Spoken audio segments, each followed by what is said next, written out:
Doctor Mohammad Yunus ৮ই August সরকার গঠনের পর বেশ কিছু চ্যালেঞ্জের মুখোমুখি হয়।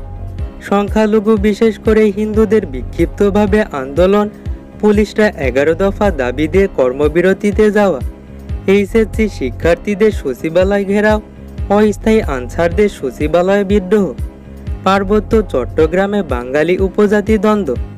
গত ২ মাসে ডক্টর মোহাম্মদ ইউনূস যা সংস্কার করলেন।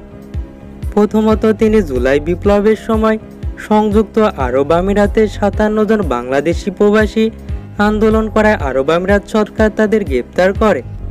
ডক্টর মোহাম্মদ ইউনূসের কূটনৈতিক দূরদর্শিতায় আমিরাত সরকার তাদের মুক্ত করে দেয়।